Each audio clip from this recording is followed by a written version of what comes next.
Hello there and welcome to The Big Picture. I'm Tracy Shilshi, and today the big focus is on AIDMK General Secretary V.K. Sasikala, who along with two others were convicted by the Supreme Court in the 19-year-old disproportionate assets case. The apex court restored the judgment of the trial court in Bengaluru, which had held guilty all the accused. It also directed Sasikala and others to surrender forthwith to the trial court in Bengaluru and serve the remaining part of their 4-year jail term. Now, Tuesday's verdict disqualifies Sasikala from becoming a legislator, and she cannot be the Tamil Nadu Chief Minister either. So while the drama keeps unfolding by the hour, we are here looking at the bigger picture. What lies now for the future of the AIDMK, Sasikala and Tamil Nadu politics? And also a closer look at the role of the governor now. We have an esteemed panel today to help us understand the story better. We've got former Rajya Sabha Secretary General V.K. Agnihotri joining us. We have Delhi High Court Advocate J. Sai Deepak joining us as well in the studio. Vinod Sharma, political editor with the Hindustan Times, joining us here. And also from Chennai, we've got Narayan Laxman, who's a deputy editor with the Hindu. Thanks so much to all of you for joining us here on The Big Picture. Starting with you, Deepak, let's just talk about Sasikala first and the legal options that she has before her. Not many, we do believe. See, the only option that, to the best of my limited knowledge, I think she has is the review petition. But then a review petition typically is to be entertained only if there is something very glaring that the Supreme Court has overlooked and has not considered in the course of its analysis. But from what I've understood of the 570-page decision, I think it's fairly well reasoned, and importantly it upholds the decision of the special court, the CBI special court, and comes to a very reasoned finding. And I think the fact that a lot of thought has gone into the judgment is very clear from the 7-page supplement of Justice Amitabh Roy, where he has specifically captured his thoughts on why is it that corruption, and especially corruption among politicians or people holding public offices, must be taken head on and must be taken seriously.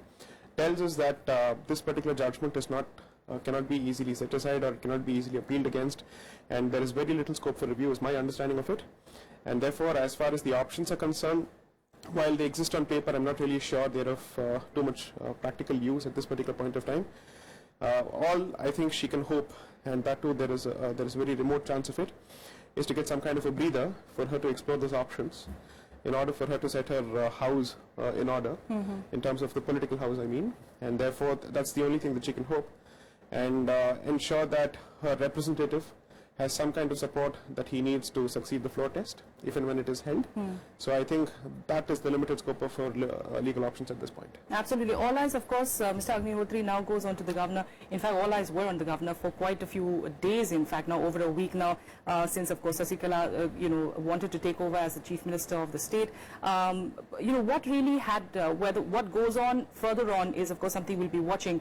But something needs to be talked about, the role of the governor that he's played so far, and why he took so long, of course, to make that decision.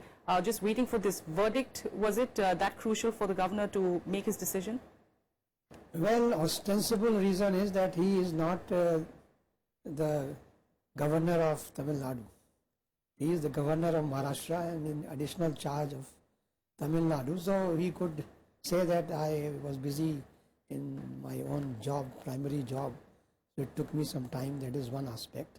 The other aspect which is being debated and discussed in the media, and where several judges, former judges of the Supreme Court have also said that on the one hand the governor should not delay.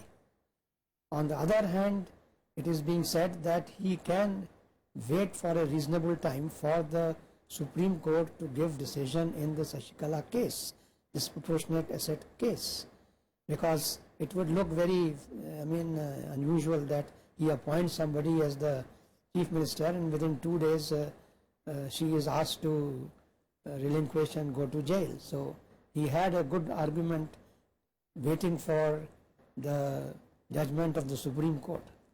That's right. But Vinodji, if you look at it, he has also allowed this horse trading of sorts, if you can call it, actually flourish furthermore, isn't it? I mean, that is what critics would say, that he has allowed AIDMK to crumble in a sense. There are two reasons, in fact, not one. You see, the governor's discretion, is always there in a situation like this. And the discretion is on account of the fact that he has to ensure that whatever government is sworn in is a stable government for the state. And the stability issue was predicated so to speak, by the governor on the impending judgment of the court, which has come today, and also the possibility of the DMK, ADIMK splitting or there being revolt against Shashikala within the party. Now we have seen both the things. The court judgment has come and we have seen the extent of the revolt. Now the governor has no reason, regardless of what the BJP is telling him in the state, to delay a trial of strength on the floor of the House as per the Bombay judgment of the Supreme Court.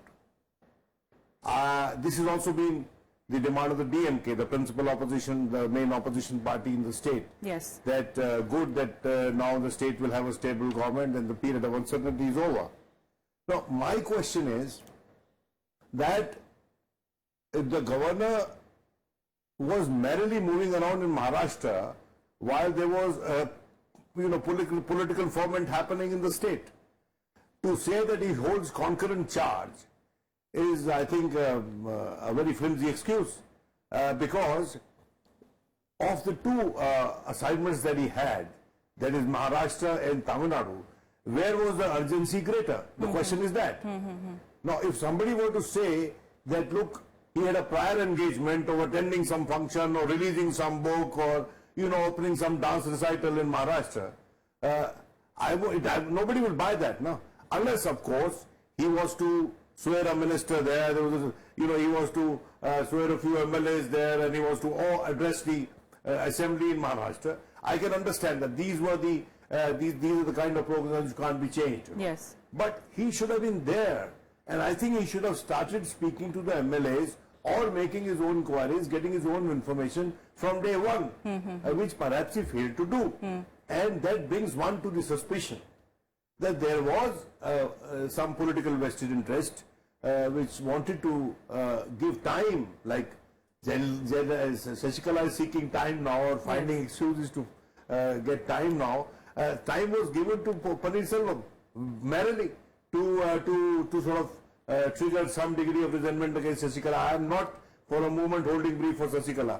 I don't think she had any business to be throwing her hat in the ring and wanting to become Chief Minister. I think she would have been acceptable fairly as Secretary General of the party. But for her to dispossess Mr. Palaniswami, who has been the Guzarina Nanda virtually of the AIDMK, twice stopgap Chief Minister earlier, and once now appointed by Shashikala and before by Jayalalitha herself. Yes. But the biggest irony of the judgment is that there is a fight over the legacy of Jayalalitha, and amid the court judgment, which is at once retrospectively an indictment of Jayalalitha. Absolutely. So Jayalalitha hasn't left behind a legacy that they are sort of raising as a placard and saying, oh, great legacy, great legacy. It is all, with all respect for the people of, sentiment for the people of Tamil Nadu. Yes. People are always simple, and they are not properly educated by the media or by the leaders. But the reality is that Shashikala today is trying to say that I had together been wronged with Jayalalitha posthumously, and I'm going to fight this out. So let's see whether people buy this plank also. Yes. Like they bought the earlier plank of Shashikala. Let's take that further. Yes, let's take that further. You were saying that this is also a blow to the legacy of Jayalalitha. Of course. And Laxman, if I could come to you, what does this eventually mean for the AIDMK? We're looking at the bigger picture here of what goes on ahead now for the party. You will never find a face like an MJR or a Jayalalitha again within the party, at least for the next few years. But now all the more so with this verdict coming in, it is also a taint on the legacy of Jayalalitha. Absolutely, absolutely. And that is something that, as your panelists have mentioned, that's something that was people did not fully grasp in the course of this rejoicing that you saw on all television channels pretty much after the verdict came out. So yes, along with Ms. Shashikala, Jayalalitha has also, she was involved in this case, she was charged in this case. Of course, as she passed away, the question of conviction, the charges takes on a different nature. But she, at a moral or ethical or level, she has completely been indicted in this disproportionate assets issue, and more broadly or generally the corruption issue. And that is reflected in the comments that we saw from the Supreme Court justices.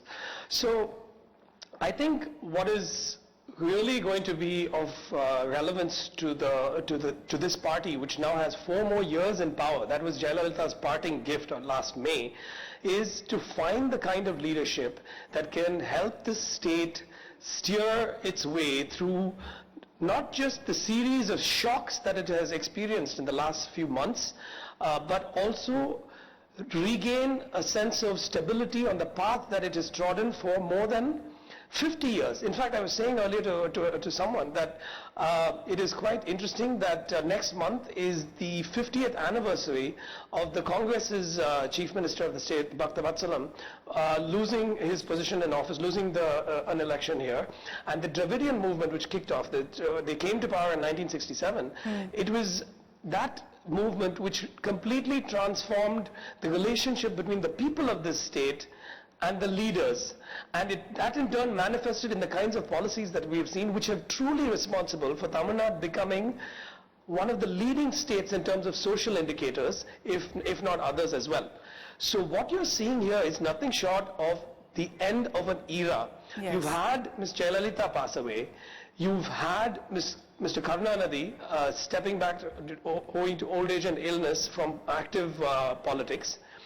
And you have had this very, very significant verdict entirely pulling the rug out from under the AIA-DMK.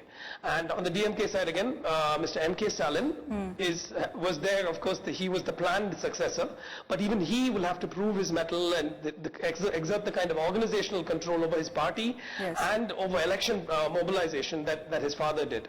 So all of this is untested, all of this is new ground, and so we are truly entering an era where it remains to be seen whether the state itself will continue to uphold that commitment to mass welfare that it has had in the past, which has made it a leading state in so many ways in this country. Absolutely, and for the last 5 decades, like you've been pointing out, it's either been an AIDMK or a DMK government. The two big players, of course, Vinodji, isn't it, in Tamil Nadu.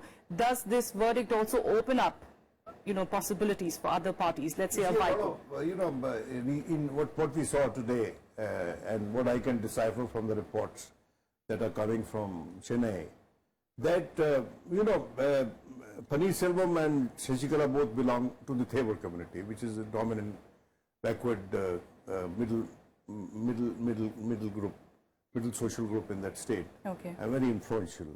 And then, to counter that, Shashikala has projected a person from the backward community in the western region. Gondars, I think. They are the Gondars. They call the Gondars. They are equally strong in the western region. And Thevas are strong in the central and southern region. And then there is a third player. Thambidura is a Vanya, and he is a Shashikala loyalist. Now, these are the three main castes, And even if Mr. Palaniswami were to in some way be manipulated and made chief minister, because he's got friends at places which matter today in the country, let's not get into that at all, because one has seen that happening each time there is political ferment in states, somebody wants to amble in and, do something which suits the political interests of their party. Because at stake are the numbers of the DMK in Parliament. Please make no mistake about that. They are a very influential party in Parliament. They're number 3, if I'm not wrong, after the Congress and the Trinamool Congress, and then number 3 in the opposition ranks. So they are a very important group of votes in the Lok Sabha as also in the upper house. And at stake for the government at the center is those votes, Of course, Shashikala may also want to smoke the peace pipe with the government at the center. Regional parties and governments in provinces often invariably are dependent on various kinds of helps from the center, and that may well happen. But as of now, the chosen man is Palaniswami. But at the same time, the one-year Thambidurai, who's the deputy speaker, and he too was appointed during Jayalalitha's time. So he too can claim that, look, I am a chosen man of Jayalalitha herself, you know, like the Gondar who has been projected, I forget his name, what's his name? The minister who has been projected as... Palaniswami. No, Palaniswami. Palaniswami. Yes. So Palaniswami, you know. Yes. So he's been a 4-time MLA, he has been a minister very close to Jayalalitha ji. So, you see, everybody is claiming proximity to the departed leader. Everybody is claiming proximity. And... Can I just make a point here? Yes, sir. Yes, go ahead, Laxman. Yes.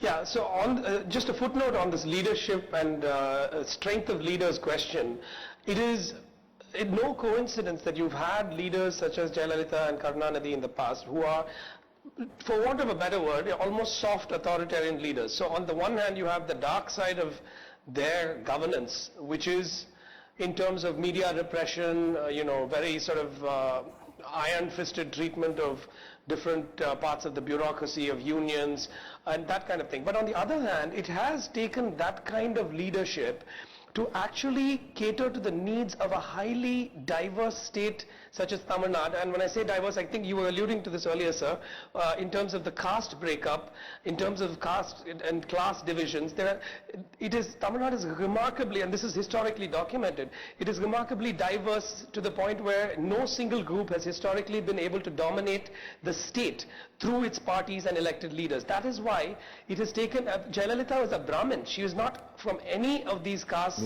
that are involved actively in these conflicts. MGR before her was not even Tamil. So, however, they were highly centralizing leaders. They centralized political power in their own hands, and that was necessary to make these mass welfare schemes work. And so now the problem is when you've had a leader like Jayalalitha for 30 years or how many ever years, 20 years, she very deliberately degraded the second, third and fourth lines of leadership within her own party. What they're talking about Edappadi Palaniswami or Thambidurai or anyone, the reason it is not at all a surprise that they find themselves in a situation today where they are unable to, one single leader, bring the entire party together. So we must be very clear about why this is exactly the point I'm trying to make, very well explained, and at the same time, as I said earlier, it leaves big questions. Sir, any regional party which is a tightly held company faces this problem. This is nothing exclusive to south of India.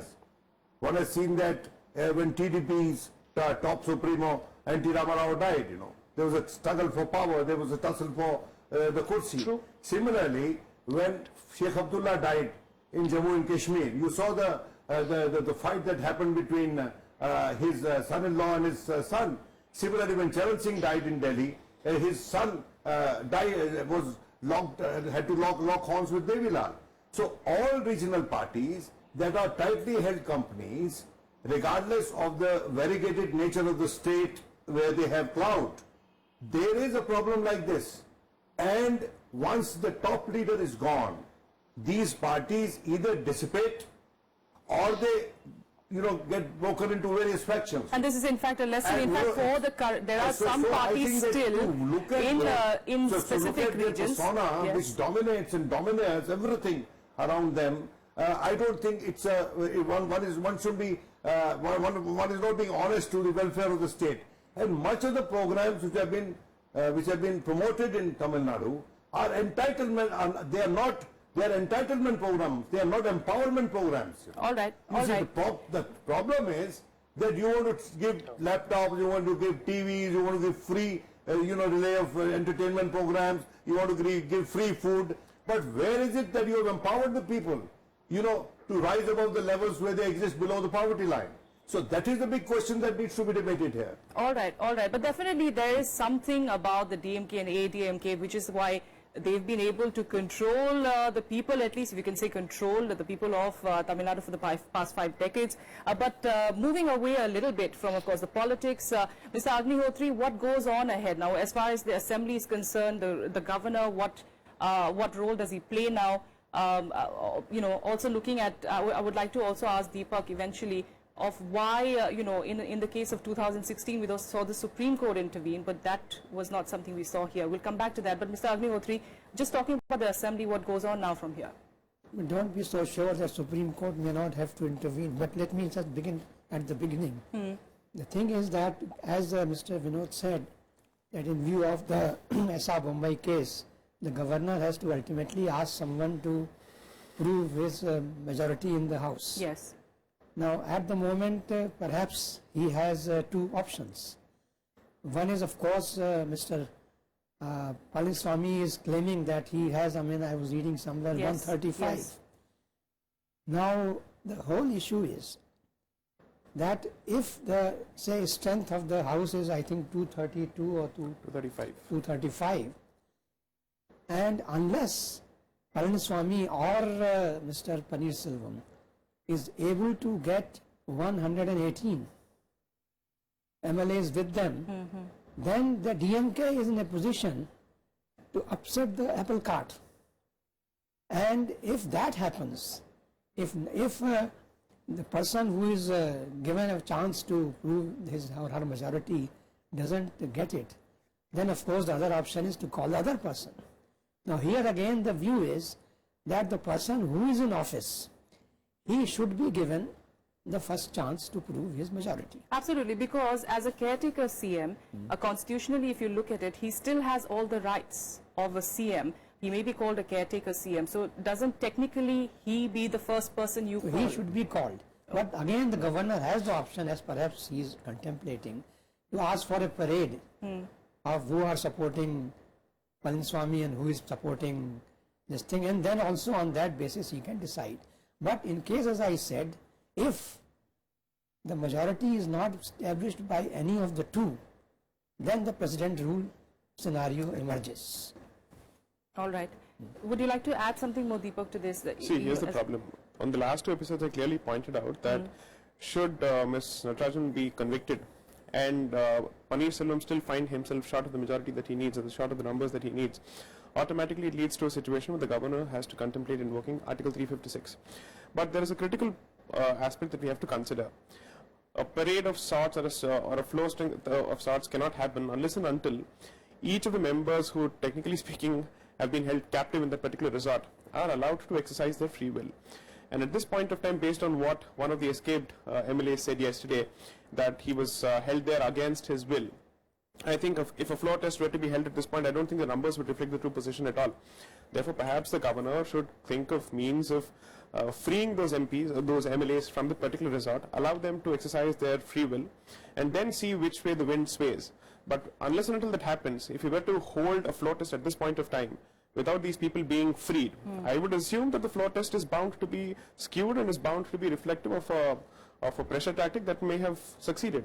Therefore, I don't think a floor test at this point of time is really necessary, or it may be necessary, but it is warranted. It is not warranted, given that we don't know whether the consciences of those 130 or 135 MPs of the Shashikala camp are truly in support of Shashikala, and they must have sensed the mood in which the public mood is actually swinging. So they wouldn't necessarily want to stay with a faction which, apart from the fact, does not have the benedictions of Jayalalitha, was never the caretaker CM at any point of time, and also is a convict at this particular point of time until the decision is set aside.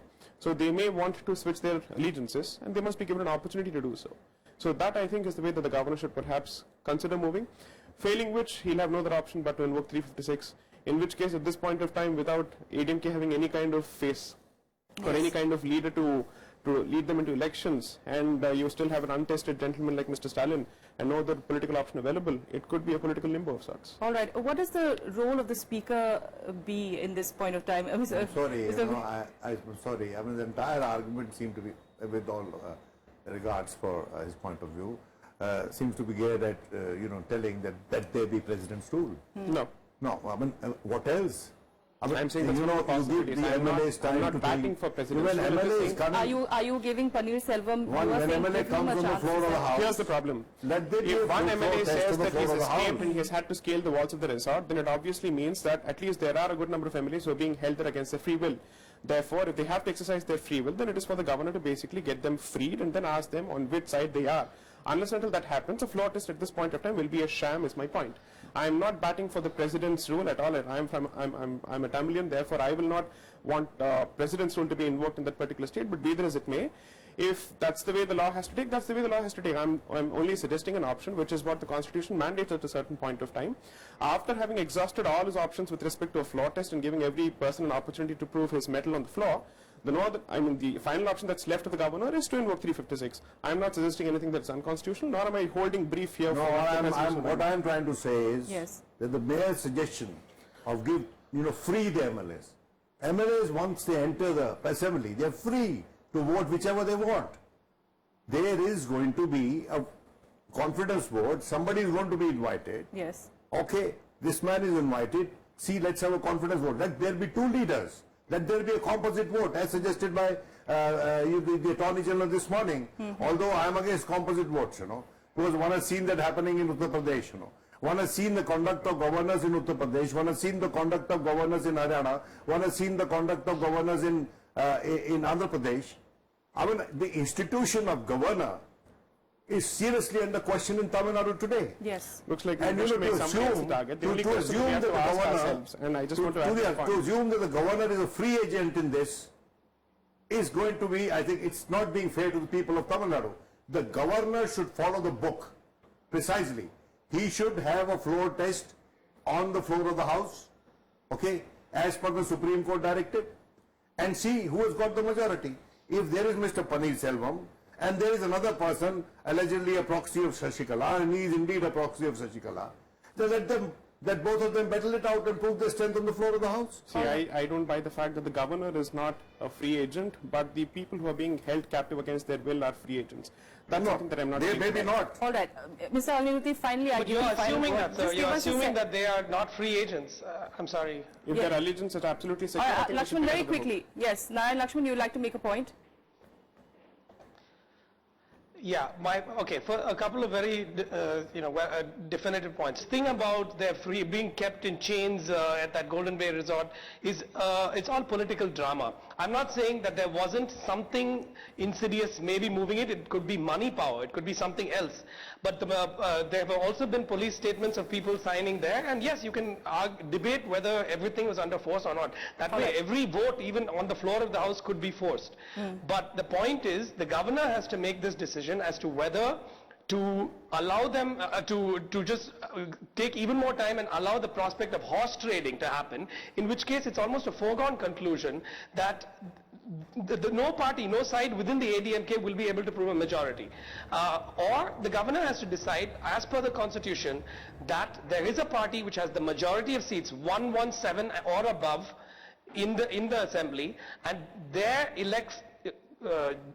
justly elected leader, according to constitutional law, their elected leader has every right to stake a claim and form the government. All right. Everything else, when you deviate from what space the constitution allows you for action, everything else is then, undermining the process. All right.